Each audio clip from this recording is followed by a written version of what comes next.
महासूर भयो मरे हरदौल ने भात दयो महासूर भयो। यह किंवदंती बुंदेलखंड के एक लोक देवता के लिए बोली जाती है। एक लोक देवता जिसे आज भी लगातार 400 वर्षों से बुंदेलखंड की हर बेटी की शादी में आमंत्रण दिया जाता है। एक लोक देवता जब जिसकी भाभी के चरित्र पर प्रश्न चिन्ह उठा तो उस लोक देवता ने जहर खा लिया। वो लोक देवता जिसके खून का प्यासा उसका बड़ा भाई बन गया था।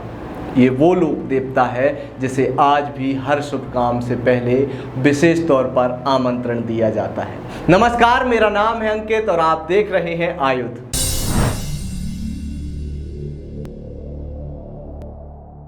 मध्य प्रदेश के बुंदेलखंड को वीरों की भूमि कही जाती है।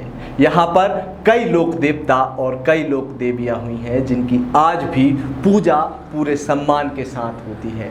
लोक देवता हरदौल का जन्म मध्य प्रदेश के बुंदेलखंड इलाके के ओरछा में सन 1608 में हुआ था। तब विक्रम संवत 1665 था। महाराजा वीर सिंह के सबसे छोटे पुत्र के रूप में लाला हरदौल ने जन्म लिया था। लाला हरदौल जिनके शौर्य और वीर गाथा के किस्से आज भी बुंदेलखंड का हर युवा हर माता बहन गाती है। लाला हरदौल के ब्रह्मचर्य के किस्से आज भी आपको बुंदेलखंड के इलाके में सुनने मिल जाएंगे।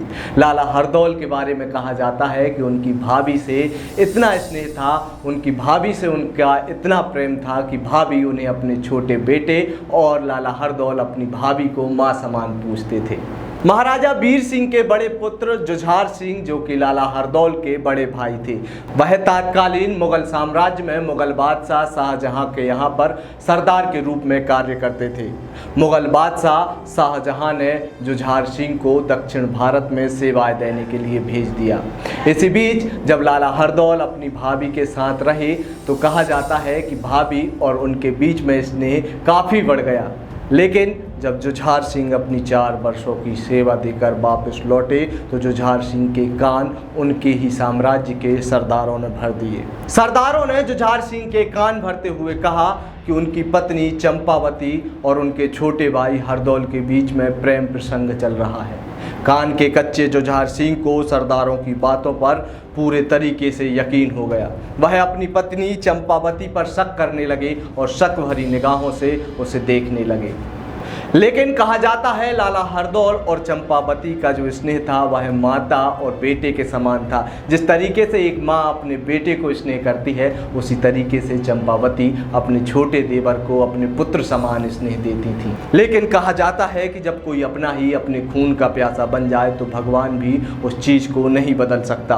कुछ ऐसा ही हुआ था जुझार सिंह के साथ। कान के कच्चे जुझार सिंह के मन में अब यह शंका बैठ गई थी कि चंपावती और लाला हरदौल के बीच में प्रेम प्रसंग चल रहा है। उन्होंने इस बात पर शक करना शुरू कर दिया। वह हर एक बात पर नजर रखने लगे। जुझार सिंह का यह शक तब और मजबूत हो गया जब उनकी पत्नी चंपावती ने एक दिन भोजन के वक्त लाला हरदौल को सोने की चांदी में भोजन कराया और अपने पति को चांदी की थाली में भोजन परोस दिया।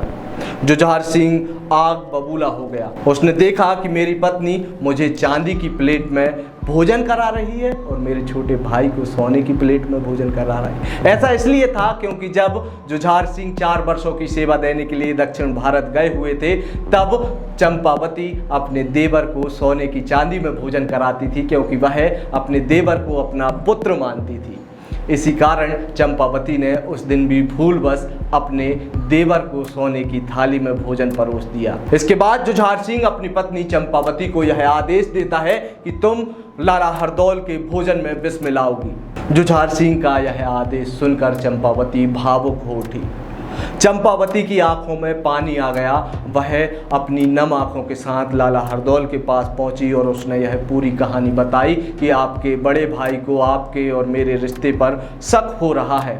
जब हरदौल को यह बात पता चली तो हरदौल भावुक हो उठे। उनकी आंखों में से पानी निकलने लगा। लाला हरदौल कहने लगे कि मेरी माँ समान भाभी के चरित्र पर यह सवाल नहीं उठने दूंगा। मैं अपनी भाभी जो मेरी माँ समान है उसके चरित्र पर शंका किसी को नहीं होने दूंगा। अपने बड़े भाई की शंका को मैं जरूर दूर करूंगा। चंपावती ने जब लाला हरदौल को बिस्मिल्लाह भोजन दिया तो लाला हरदौल ने बगैर कोई प्रश्न चिन्ह उठाते हुए जहर मिला हुआ वह भोजन खा लिया और लाला हरदौल के प्राण निकल गए। तो इस प्रकार से लाला हरदौल ने अपनी भाभी के सतीत्व की रक्षा करने के लिए, अपने सतीत्व पर सवाल जब उठने लगा, तो उन्होंने अपने प्राणों का ना सोचकर अपनी भाभी के बारे में सोचा और कहा कि जिस तरीके से मेरी भाभी हमेशा चरित्र से पवित्र रही है, आगे भी इतिहास में मेरी भाभी पर किसी भी प्रकार का प्रश्न चिन्ह ना उठे, इसलिए मैं जहर खाना ही उचित समझूंगा।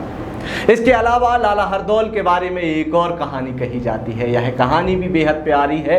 कहा जाता है कि लाला हरदौल अपनी मृत्यु के बाद अपनी भांजी की शादी में गए थे। महाराजा वीर सिंह की बेटी और जुझार सिंह और हरदौल की बहन थी कुंजावती। कुंजावती का विवाह दतिया के राजा रणजीत सिंह के साथ हुआ। विवाह के पश्चात उनकी एक बेटी हुई। जब वह बेटी विवाह योग्य हुई तो लाला हरदौल की मृत्यु के बाद कुंजावती अपने भाई जुझार सिंह के यहाँ पहुंची। उनके यहाँ पहुंचकर उन्होंने आग्रह किया कि भाई, अब आपकी भांजी की शादी है, आपकी भांजी की शादी में आपको भात लेकर आना है। तो जुझार सिंह, जो कि कुंठा से ग्रस्त था, उसे लगता था उसकी बहन कुंजावती उससे ज़्यादा अपने छोटे भाई हरदौल को प्रेम करती है, हरदौल को स्नेह करती है। तो भरी सभा में जुझार सिंह के द्वारा अपनी बहन कुंजावती का अपमान किया गया। उसे तेज आवाज में कहा गया कि मेरे यहाँ क्यों आई हो? मैं नहीं आऊंगा तुम्हारे यहाँ भात लेकर। जाओ, अपने छोटे भाई को शमशान में आमंत्रण देकर आओ। वही अपनी भांजी की शादी में आएगा, वही तेरे यहाँ पर भात लेकर आएगा। यह सुनते हुए, करुण विलाप करते हुए कुंजावती शमशान घाट पहुंच गई। काफी देर तक रोते हुए कुंजावती ने शमशान में करुण विलाप किया, जिसके बाद शमशान से एक आवाज़ आई। यह आवाज़ किसी आकाशवाणी के रूप में थी, जिसमें लाला हरदौल ने अपनी बहन से कहा, बहन बिल्कुल भी ना रो, मैं अपनी भांजी की शादी में ज़रूर आऊँगा, तेरा वचन ज़रूर निभाऊंगा। मैं अपनी भांजी और अपनी बहन को नीचा नहीं देखने दूंगा। इसके बाद कहा जाता है अपनी मृत्यु के पश्चात लाला हरदौल अपनी भांजी के यहाँ पर भात लेकर पहुँचे और मृत्यु के पश्चात उन्होंने अपनी बहन के वचन को निभाया और अपनी भांजी की शादी में भात दिया। इसके बाद उनकी बहन ने उनसे एक और आग्रह किया। उनकी बहन और उनके दामाद के द्वारा आग्रह किया कि आप सशरीर यहाँ पर प्रकट होइए और चमत्कार दिखाइए। तब कहा जाता है कि लाला हरदौल अपनी भांजी की शादी में सशरीर प्रकट हो गए, जिसके बाद लोग उनकी पूजा करने लगे, उनके जय जयकार करने लगे। तब से लेकर आज तक बुंदेलखंड में लगभग 400 वर्षों बाद भी लाला हरदौल को बुंदेलखंड की प्रत्येक बेटी के विवाह में आमंत्रण दिया जाता है। तब से लेकर आज तक उनका एक चबूतरा ओरछा में बनाया गया है, जहां पर पूजा की जाती है। कहा जाता है लाला हरदौल को अपने घोड़े और अपने कुत्ते से काफी प्रेम था। इसी कारण उनके मंदिर, उनके चबूतरे के सामने आज भी कुत्ते की प्रतिमा भी बनाई गई है। लाला हरदौल के बारे में कहा जाता है कि वे इतने सहज और सरल स्वभाव के हैं कि वह केवल पान और बतासे, जिन्हें बुंदेलखंड में बतेसा बोला जाता है, उसका प्रसाद लेकर ही खुश हो जाते हैं। लगभग 400 वर्षों से आज भी बुंदेलखंड की प्रत्येक बिटिया की शादी में लाला हरदौल अपनी उपस्थिति दर्ज कराते हैं। इसीलिए आज भी पूरे बुंदेलखंड क्षेत्र में लाला हरदौल को शौर्य सम्मान भरी आवाज़ में पूजा जाता है। लाला हरदौल के ओरछा में आज भी जय जयकार लगते हैं। लाला हरदौल की आज भी कई क्षेत्रों में पूजा की जाती है। तो ये थी बुंदेलखंड के लोक देवता लाला हरदौल की कहानी। यदि आपको यह कहानी पसंद आई हो तो आप इस कहानी को अपने दोस्तों और अपने रिश्तेदारों के साथ ज़रूर साझा करें और लाला हरदौल के इस वीर गाथा से उन्हें अवगत कराएं। आप आयुध को सोशल मीडिया पर सहयोग दे सकते हैं। आप हमारे चैनल को यूट्यूब पर सब्सक्राइब करें, हमारे फेसबुक पेज को लाइक करें और हमारे ट्विटर और इंस्टाग्राम को फॉलो ज़रूर करें। बहुत बहुत धन्यवाद।